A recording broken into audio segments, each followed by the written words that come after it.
வணக்கம் மக்களே. நம்ம தமிழ்நாட்டில் என்னதான் போதைப் பொருள் தடை செஞ்சாலும், இன்னும் நிறைய பேர் திருட்டுத்தனமாக எல்லாம் சேல் பண்ணிட்டு தான் இருக்காங்க.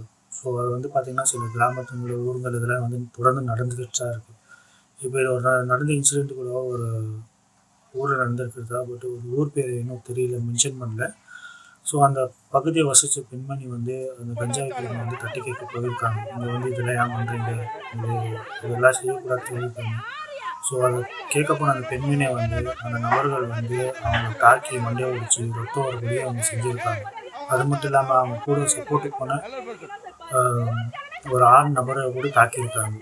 ஸோ அவங்க அச்சுமணிப்படி செஞ்சுருக்காங்க. ஸோ அது தொடர்ந்து அந்த பகுதியில் இது நடந்துக்கிட்டு தான் இருக்கலாம். என்ன பார்த்தீங்கன்னா யாரும் அவங்க பந்தன் போலீஸ்க்கு ஃபோன் பண்ணியிருக்காங்க. ஸோ அவங்க பார்த்தாலும் இன்னும் ஒரு 1 ஹவர் ஆகும் அப்படின்னு சொல்லியிருக்காங்க. ஸோ நாளைக்கு பின்ன அவங்களுக்கு ஏதாச்சும் உயிருக்கு ஆபத்து இருந்தால் ஸோ யார் என்ன பண்ணுறது? மக்களுக்கான பாதுகாப்பு சேஃப்டி என்ன இருக்குது?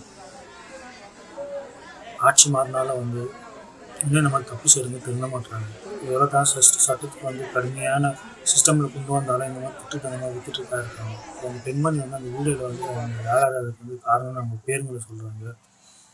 ஸோ காவல்துறையும் சரி, இதை பார்த்துட்ருக்க நபர்களும் சரி, ஸோ டிவிக்கே அமைச்சர்கள் யாரும் வீடியோ பார்த்துருந்தா இதுக்கு உடனடியாக ஆக்ஷன் எடுங்க.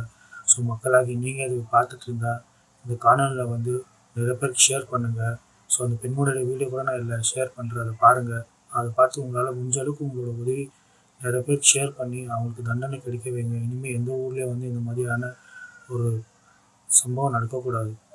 இன்றைக்கி கையை பெண்மணி மண்டை ஒடிச்சு ரத்தம் வர மாதிரி செய்ய கொஞ்சங்க, நாளைக்கு என்ன வேணாலும் பண்ணுவாங்க. ஸோ நீங்கள் தான் இதுக்கு முயற்சி பண்ணி ஒரு நல்ல தீர்ப்பு கொடுக்கணும்.